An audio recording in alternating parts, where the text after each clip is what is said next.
It's time for an Out and About with Jamie Grout podcast, and this is a best of podcast with Grinnell College President Ann Harris, and we'll be discussing the many aspects of Grinnell College. Many call it the Harvard of the Midwest. She's a very interesting and energetic lady who's very enthusiastic about the future of Grinnell College, and it looks entirely bright. So I think you'll find this podcast interesting, so hang on for that. But first, a word from our sponsors, including Grinnell State Bank. And you can get started if you're not a customer yet by just going to their website at Grinnell State Bank. Open your accounts in just 15 minutes. If you're not sure what you need, check out Simply Banking and open your accounts online or in person at any of their 4 locations of Grinnell State Bank. And they're not just located in Grinnell. They have offices in Johnson, Marengo, and Polk City. And they have convenient online and mobile banking, and they can give you advice from their financial advisors, loan officers, insurance agents working under the same roof. You can get in on MasterCard debit cards, and there are no monthly fees on those debit cards either at Grinnell State Bank. Also, check out Brandy and Dave at B. Nicole Salon, which is located right next to the Chamber of Commerce in downtown Grinnell. I checked out their Facebook pages. Man, I'll tell you, they have all different kinds of colors that they can weave your hair into these days, and they're showing those off in all different kinds of pictures on their Facebook page, and they do nails too. Make an appointment or just walk on in to B. Nicole Salon, again, located right next to the Jewel Box building there where the Chamber of Commerce is located in downtown Grinnell. Also, Saints Rest Coffee House in downtown Grinnell. You can stop on in the morning. You more than likely find the new mayor of Grinnell, Sam Cox. And if you have any issues or concerns or maybe even compliments for the city of Grinnell, talk to Sam Cox, the mayor, the proprietor of Saints Rest Coffee House. And don't forget about those delicious monster cookies that they have at Saints Rest. I've tried them. They're absolutely delicious. And I was just checking out their Facebook page, and for this month, they have some very interesting sounding coffees and different types of treats there at Saints Rest, including the Jessica Rabbit, the Kit, the Renfro, the Mr. Darcy, and the Dark Shadows at Saints Rest Coffee House in downtown Grinnell. It's time for another edition of Out and About with Jamie Grout, and this time around we're talking to Grinnell College President Ann Harris. Thank you so much for taking the time out of your busy schedule to chat with me today. Jamie, it's an absolute pleasure. Well, I got to tell you, the main reason I wanted to talk to you is because I am a regular at Perkins in Newton. There are 2 waitresses there. One of them is Ari, and the other is Natalie. Natalie is from Fresno, and Natalie is from Minot, North Dakota. So I asked Natalie, because I was getting this podcast started, who I should talk to, and she said, talk to Ann Harris, because she apparently is in a choir here at Grinnell College, and she said that they were going to take a trip somewhere, and the funding wasn't there. But you came through for them. So she was singing your praises, and I wanted to talk to you because you seem like a big-hearted lady. Well, and to have one's praises sung by a choir member is the greatest honor, truly the greatest honor. Yes, I think that ability to reach out to each other and to solve problems together, and then to look at long-term solutions. That was a short-term solution for the spring, and I was so happy it was able to work out. That's fantastic. Let's talk about your background a little bit and how you came to be president of Grinnell College. Oh, how marvelous. I started out as a faculty member, taught for 20 years, various places in the Midwest, but most recently DePauw University with a W in Greencastle, Indiana. And then moved into administration quite suddenly. You had a president who said, this is what he said. He said, every time there's a problem, somebody sends you in there. So here's some things that you can deal with, all of academic affairs. And I found that I loved the administrative work. It's advocacy work. It's advocacy for education. And I've got a long history. If we want to talk about my, biographical background with my father and the GI Bill and so forth, I'm a real believer in the transformative power of education. So once you move into administration, you start to get noticed a lot more than when you're a faculty member. I was a faculty member in medieval art history. So I taught castles and cathedrals. Wow. But not a lot of people are recruiting for those, right? Huzzah! Huzzah! Oh, how marvelous. And actually, being a medievalist has informed a lot of my work in terms of thinking about what we value, what lasts over time, and so forth. So then I was recruited to apply for the deanship at Grinnell, and I did start out as the dean of the college in the fall of 2019. Then President Raynard Kington announced he was leaving for Andover, and so a search began. And I had not thought in the beginning of putting myself forward, but I found out I'd been nominated, and then the pandemic hit.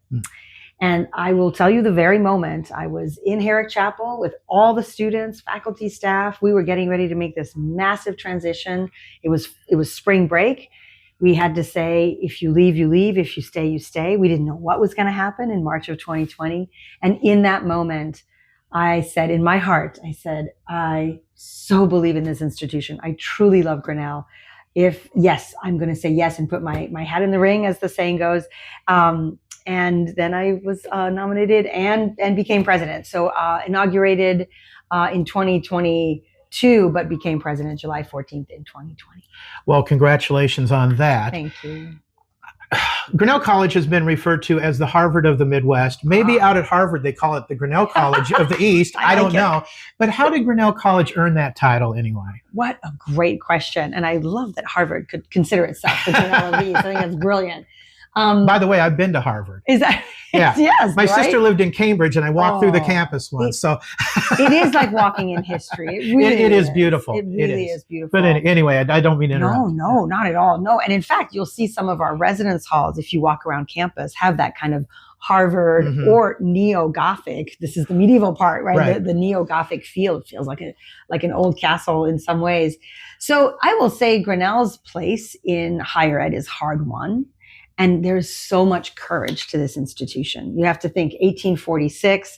You've got, in fact, from Andover Theological Seminary, you've got all these Northeastern Congregationalist abolitionists making their way west, first in Davenport and then all the way to Grinnell. And then you combine that kind of courage to create not a utopia, but a new world with J.B. Grinnell and his vision, his abolitionist vision as well. And then you get this town of Grinnell. And I love this. He was very modern at the time, right? At the intersection of not rivers, but two railroads. And so you've got this community that from the start has, its mission is to serve the common good. And what I really appreciate about Grinnell is how it reinvents that. So to my mind, there's clarity of purpose, and then it brings academic excellence to fulfill that purpose. So you do that over time. You do that since 1846. You're going to build and build and build.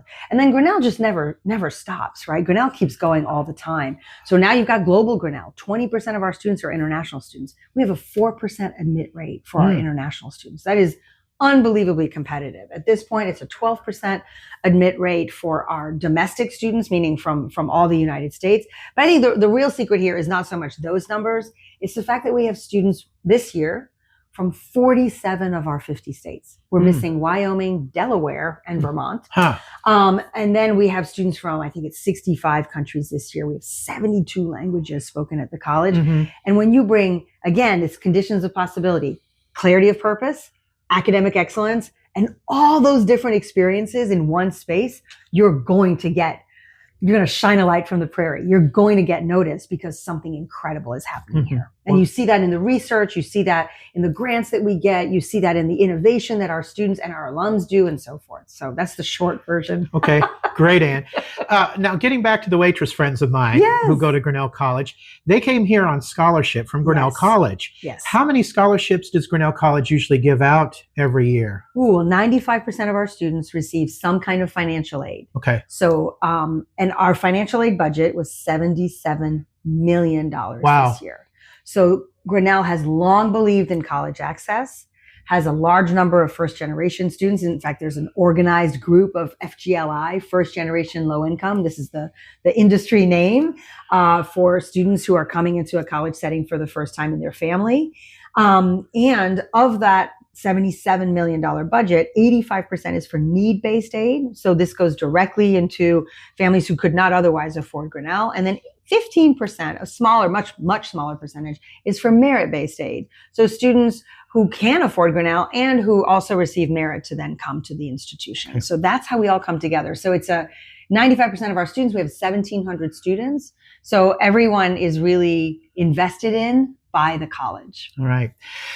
Okay, let's talk about community support. Yes. Grinnell College, very involved in Grinnell and in surrounding towns and all over the nation as far as that's concerned. Yes, yes. We share a name and so much more, right? I love that Grinnell College is in Grinnell, Iowa. I love that connection. And I will say from the fall of 19 and then, spring of 2020, I remember doing a ribbon cutting with Rachel Kinnick, the Grinnell Area Chamber of Commerce. And we were sitting there with masks on outside, but we were still going to cut that ribbon together. So that's a ceremonial moment, but it really speaks to the interconnectedness. So the most palpable, visible way that you can see that is in what came to be called, before I even got here, came to be called the zone of confluence. It sounds almost like science fiction, but the zone of confluence is basically where college meets community. So here in town, it's right there on 6th Avenue, and then it goes into Broad and Main. And you see a great deal of investment from the college in the community directly. And then you've got several programs and actually a very big initiative that we're just starting now, actually that really kicked off yesterday in downtown. So the things like programs I want to cite are dining dollars. This is the ability for our students to apply their meal plans into downtown restaurants. And I just found out actually in preparing for our time together that was a student initiative. That's great. Caroline Cassidy, class of 25, who's going to graduate this year or next year, just put that together. So I think that's an indicator right there that we want vitality. It's not just economic vitality. It's also neighborly vitality, seeing each other, like your conversation at Perkins. It's just so perfect, so perfect. Then the big statement we're making here is in doing something very unusual for a college, which is to establish our student residence hall downtown. So this is now, I'm going to say the famous Renfro Hall. And that dedication, which happened a couple of Saturdays ago, was absolutely beautiful for how many Grinnell, Iowa community members came, celebrated. Mrs. Edith Renfro Smith is the first Black alumna of Grinnell. She graduated in 1937, and she was there having celebrated her 110th birthday this summer. Just incredible. Yeah, there's a mural in downtown Grinnell of her. I did a podcast with Monica. Oh, marvelous. From the Center for Arts and talked about that. She sounds like quite a lady. Quite a lady, right? And herself really living out Grinnell's values as a graduate in terms of serving the common good. She was in education in Chicago for over 80 years. For her to come back, for her family to gather from all over the United States, for people to come. And so the idea of this building, of this residence hall, it's not just a dorm, right? It's actually apartment style living for probably it'll be 3rd and 4th year students. We had over 200 applicants for 110 beds. Wow. All of those applicants wrote essays talking about their vision of community service, community engagement. So you've got 110 students committed to community engagement. It's not 110 projects. They're all going to be working together in different ways. But we thought, let's create not just the economic vitality of student presence in downtown, but also this community vitality of young people who want to work with the community, who don't want to just come out and say, this is what's needed, but say, what is needed? And here's what we bring. And what do you have? And here's what's happening. It could be my home country, my home state. What's happening here? That kind of exchange. So I really want to highlight on the south side of the residence hall, the Weingart Civic Innovation Pavilion. And you can Google that, or you can just look up, I think I've got the web address, just grinnell.edu/CIP, Civic Innovation Pavilion. That'll be open to the public by registration of events and things like that. There's a whole system that they've worked out, but that's the actual space where college and community meet to solve the problems we can only solve together. What about rural mental health or food scarcity or community building, or as they say, placemaking now? So what I love about the architecture, you'll see too, it's got a lot of visibility, a lot of windows. It is important to me that we see ourselves at work for our community. Well, and that's very important. And you can certainly see that. You have so many things going. What about the Catherine Howell Wingart 61 Civic Innovation Pavilion? Yes, let me go deeper into that. Please tell me more about that. And I really welcome your visiting that space. Our students just moved into the residence hall yesterday. So and it is a nice long title. So we shorten it to the Weingart Civic Innovation Pavilion. And it is going to be separate from the rest of the residence hall. So it's a Civic Innovation Pavilion within a residence hall. Weingart within Renfro is how we think of it. And it actually, the design for that space came from the architects coming to town as early as 2020, having multiple open sessions with Grinnell, Iowa community members. And one of the things that came up was, we wish there was a Central Park all year round. So Central Park is a vital heart of the Grinnell, Iowa community. Our bagpipe band plays there. Our concerts are there. The Homecoming King and Queen are announced there. I know. I just did a live stream of the Homecoming King and Queen ceremonies from down there. Isn't it great? Oh, it is fantastic. And I can't wait for Christmas to get here at Central Park. So you really understand it, right? Oh, yeah. That Central Park is vital, but we know at some point it gets too cold to do anything but Jingle Bell Holiday or anything like that. And then the winters are long, right? And we have students from everywhere, and people come to Grinnell from everywhere. So what is really unusual about this Civic Innovation Pavilion is that it actually thinks about the environment. It's not just a rectangular space with a bunch of chairs. It actually has this indoor garden that is supposed to bring warmth and, some wintertime joy. It also brings springtime joy, but you can get that greenery elsewhere. And I learned a new word in all of this, biophilic, meaning, basically how we love nature and how nature loves us. And I'm pausing on this because it's to highlight the intentionality of that Weingart Civic Innovation Pavilion. It is where people are supposed to come together and feel cared for, where people are come together and feel curiosity, right? I mean, there are going to be all these beautiful indigenous plants to the region, right? Prairie plants and so forth that are going to be kept there. There's even just outside the pavilion, there's a 2-story green wall. And again, these things, they might sound decorative, but they set a tone. They set a mood. And that tone and that mood is, let's come together, let's gather, let's be well together. And then after that, I really didn't want to overscript the space. So it'll be up to the students and community members to say, are we going to talk about organizing a quilt show? Are we going to talk about doing a celebration? Are we going to talk about, as I mentioned, earlier, rural mental health? Are we going to talk about are we going to talk about voting, right? All these different issues. Build a Better Grinnell is this marvelous college and community partnership. I think it's over 17 organizations, including the college. And we got a big USDA grant to do it, which made me very, very proud. We were the only ones to get a rural placemaking grant to do Build a Better Grinnell. So that's civic planning for the community as well. So it's a site that is very clear in its welcome and then very open in its discussions and its conversations. It's a very experimental space. And tell us about bucket courses. Oh, aren't those great? Those are great. I know that the name I understand to mean. Yeah, where does that come from?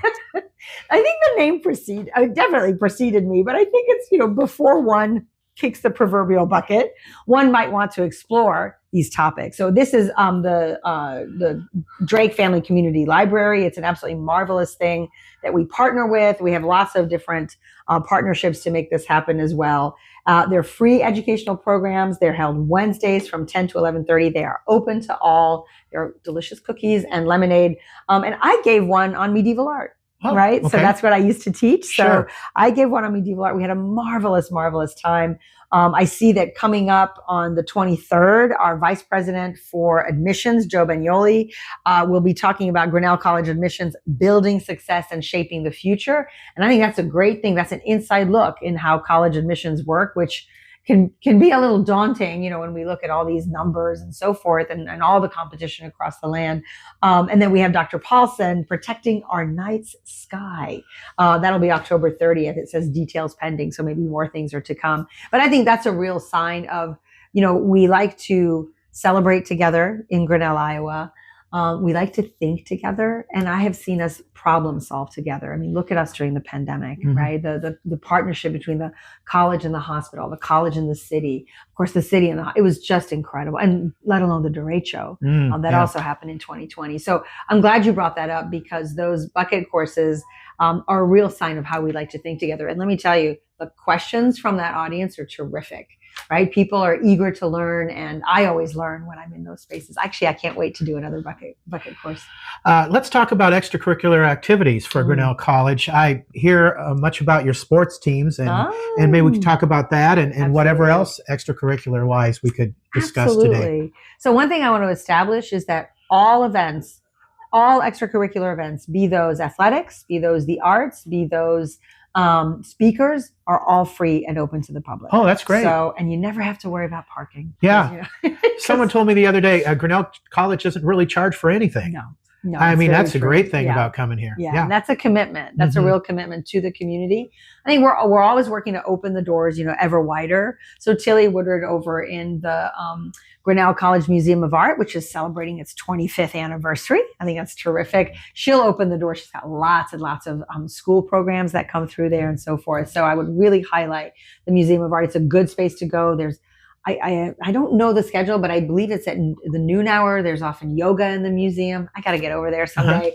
But then I'm glad you brought up our athletics team as well. That's always a vibrant, wonderful thing. And I will say, I meet all of our new employees who come at their orientation, and I'll say, come be a part of the joy of the college, right? I mean, a lot of the time we are busy understanding proteins and poetry and polling charts and so forth, all the academic work that we do. There's nothing more joyful than watching students cheer each other on. That, to me, it revitalizes me, it replenishes me, applauding for students when they're singing, wishing them well, when they're going on their choir trips and so forth. So I will highlight that, yes, we're getting close to ending our football season. And then we're going to start our basketball season. Yeah. And they're fun to watch. I know. That's what I hear.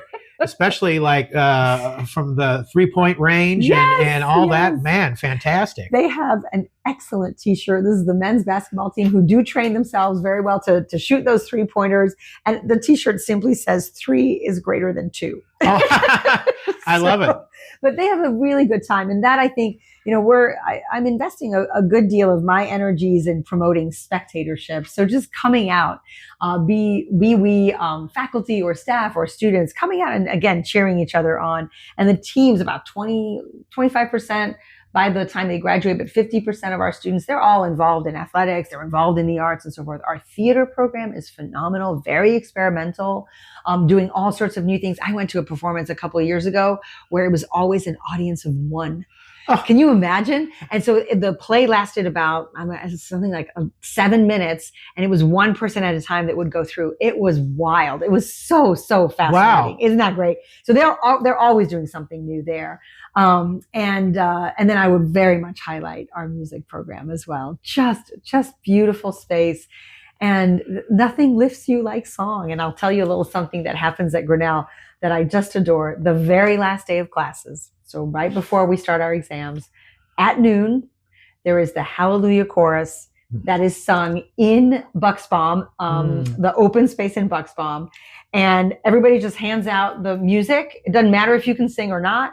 And then people bring out instruments, and it's hallelujah. It's the last day of classes. And it's so joyful. And there's wit in there, and there's just great. And then at the end, there's this rousing cheer. And then everybody wishes everybody else good luck on exams. Wow. And off we go. So what I would want your listeners to know is that everything is open. You can go to the Grinnell. If you Google Grinnell College calendar, you can see a listing every single day of all of our events. And I'm always gladdened when I see community members at our events. It's a great thing. And if a parent listening today is interested in sending their youngster to Grinnell College, maybe looking into scholarships and whatnot, what steps do they need to take? So I would contact our admissions office. Very easy to find on our website. Very easy to explore all the different options. And that website again? Just Grinnell, GRINNELL.edu, grinnell.edu. And you can start exploring, and you'll see Grinnell has, if these are Iowa parents, for example, lots of scholarships for Iowa students. We have something called the Founders Scholarship and so forth. Grinnell also meets 100% of demonstrated need. Very few institutions do that, meaning whatever the FAFSA forms, the government forms tell you you can afford, Grinnell will meet 100% of that. Wow. Need. All right. And then the other thing we do that truly very few institutions do, but this was very important to me, this is one of my initiatives, is that most colleges will package financial aid, will package a loan in their financial aid. So you may get a scholarship, but you're also asked to take out a loan. Mm-hmm. We are a no loan institution. Wow. So you do not have to take out a loan when you get financial aid from us. And that means you are on a path to graduate debt free. I know student loans are a big issue you hear with about higher that. Education. You hear about it all the time. And so if a family takes out a loan, it is maybe there's something going on, buying a new house or something like that, and there's reasons to do that, but it is not because Grinnell College has asked you to take out a loan. We are a no loan institution. So this is really us using our resources for what we deeply believe in, which since 1846 has been college access, bringing people together from as many different places. And so you've got, you know what, during the pandemic, I used to say to people, well, we've got to design a pandemic program for students from Brooklyn, Iowa, Brooklyn, New York. And then I found out there's a Brooklyn, New Zealand. So how about that? But that's Grinnell from all over. So Grinnell College, I mean, without a doubt, one of the best educational institutions in the country. What is your vision for the future for Grinnell College? How can you improve on something that is already great? Wow, that's fantastic. Thank you for that. And this is an ambition that I share with the absolutely excellent faculty here at Grinnell and with the absolutely dedicated staff who are here at Grinnell. So our strategic plan is called Knowledge into Action. It carries us through 2030, and it really seeks to make those bridge connections between what we're learning in the classroom and the world that we're going to shape, right? The communities that our students, our graduates will be a part of. So community engagement is my vision for Grinnell College, to really be a model for the nation of how a small community that is face to face with each other, that meets in a civic innovation pavilion, that votes together, even if they don't vote the same way, that eats together, celebrates together, can really be that model for a community that is engaged in a holistic way as full human beings for the common good, right, that we serve. So I will say, how does community engagement manifest itself? Sometimes it is problem solving. Sometimes it is making things better in the community. So for Grinnell, that has meant some problem solving around, we were part of the sponsors for the maternity wing in the hospital, or it can be a music school, or it can be getting more mental health resources. And so that's my vision for this institution, is that students come here, faculty come here knowing that what they're learning is going to make the world a better place. And we build those bridges. The last thing I'll say on that is, our students, of course, they take classes, but they take what they learn there out into their research, out into their global study. We send students all over the world, and we bring in students from all over the world, and also in their internships, and then, of course, in our community engagement programs. So that's my vision, that Grinnell makes the world a better place. You've had some famous people come here. I know one of Martin Luther King's daughters came to school here at Grinnell College. Wow. And you're going to have to help me with this, but he's a comedian, and he was on Jimmy Kimmel here maybe about a month ago, and he went to Grinnell College. Yes. And he's doing a stand-up tour, and he talked about doing his first stand-up at a coffee house in Grinnell, Iowa, when he was going to Grinnell College. Help me with this. Kumail Nanjiani. There you go. Yeah, yes. He is absolutely amazing. I wish his graduation year is, I think, in the aughts at some point, but he is a glad and warm and marvelous person. He gave a beautiful commencement speech. And you can, I think if you look it up on YouTube and so forth, you can find it with his name. But he has this beautiful line where he says, "Before America was my home, Grinnell was my home." And so his own background, his own journey is just absolutely phenomenal. And then, you talk about putting good into the universe. And I think the Marvel Comics universe, right? I mean, he's a superhero at times as well. But just, I hope I got that right. If it's Marvel or the other franchise, but just somebody who shines a light, and you see that in so many of our Grinnell alums. But I would say he's, Gary Cooper is another alum for those who watched earlier movies as well. Okay. Yep. I don't know that he went all 4 years, but he's considered an alum, as many are. And if I ever watch High Noon, I will think of Grinnell College. Perfect.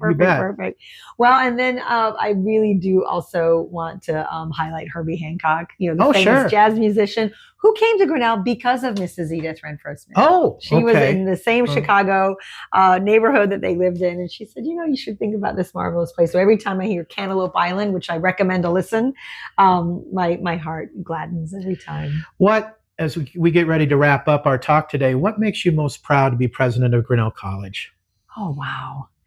The people. The people that makes me most proud. The marvel of so many, and I'm going to say courageous people coming here. Grinnell is off the beaten path. right? We are right up there in our rankings and our prowess. We are right up there with the most praised schools of the Northeast, which is, the Harvards and so forth. We Sure. really are right up there with them. But we're out here doing this work in community in Grinnell, Iowa. So I am proud of the people.